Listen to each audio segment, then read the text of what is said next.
When we look at the later years of Wesley's life, one of the things he did with remarkable care and attention was to explore the divine attributes, especially ideas like the eternity, omnipresence, and unity of God.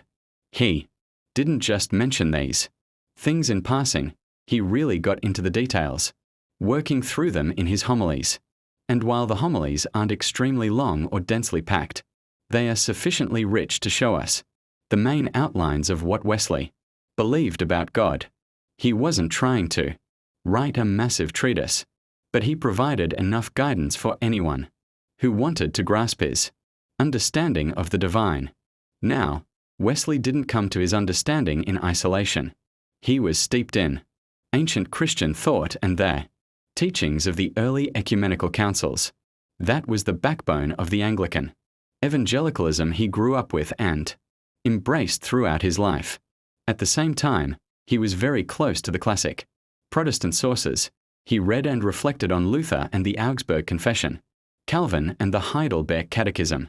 From all of this, Wesley built a theological foundation for understanding the knowledge and attributes of God. In one of his famous letters, known as the Letter to a Roman Catholic, Wesley summarized the key points of the doctrine of God he had inherited from this tradition. He wrote that he was assured there is one infinite and independent being, and that it's impossible for there to be more than one God. He believed that this one God is the Father of all things, especially of self-determining, rational creatures.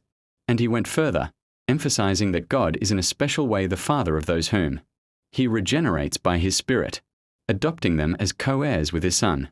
So even in a short letter, Wesley captures the essence of a God who is both universal and intimately personal, relating to all creation but particularly to those he renews spiritually.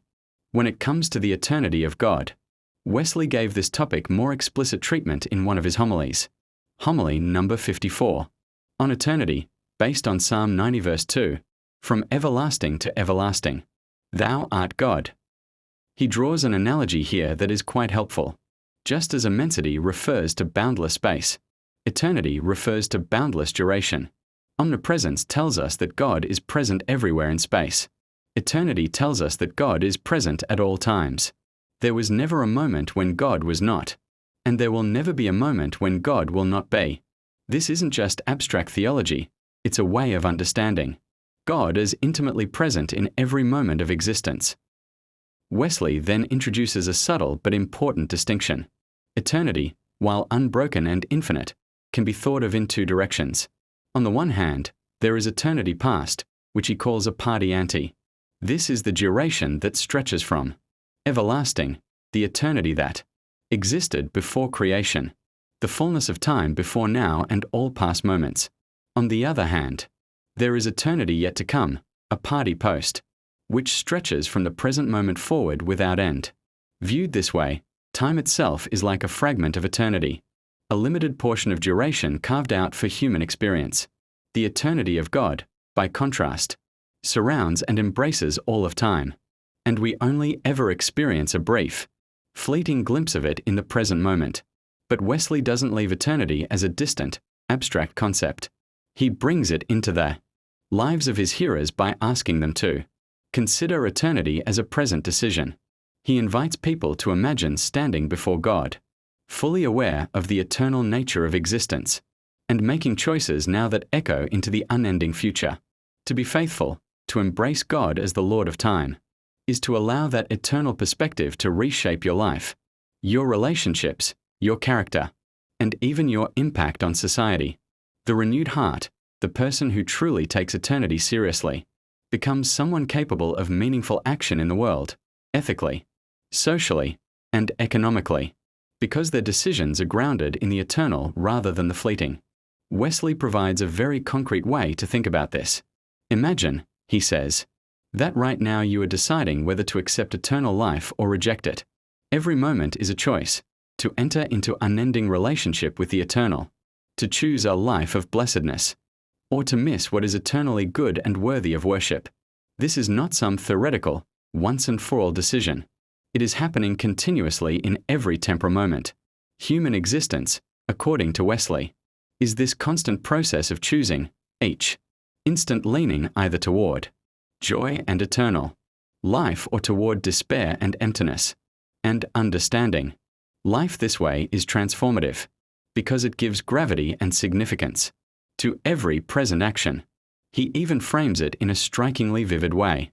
The Creator bids thee now stretch out thy hand either to the one or to the other. Wesley wants his hearers to feel the weight of their choices, to recognize that they are standing on the edge of either a happy or pitiable eternity, even if someone doubts the reality of life beyond the grave. Wesley suggests that they test the hypothesis, consider the possibility seriously. If there is even a chance that our personal lives continue beyond bodily death, then our choices here and now carry immense stakes.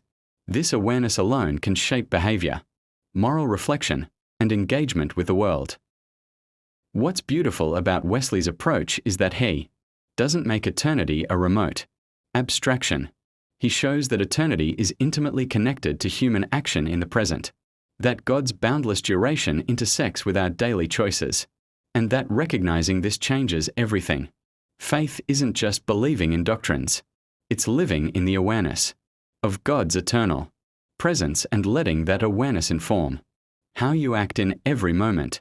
In summary, Wesley's mature homilies on the divine attributes, particularly eternity, invite his hearers into a deeply thoughtful and practically transformative understanding of God. They draw on the wisdom of the ancient church, the councils, and classic Protestant sources, but they are not merely academic exercises. They are alive with pastoral concern, designed to guide people into living with an eternal perspective, making each moment meaningful, and aligning their lives with the eternal goodness of God.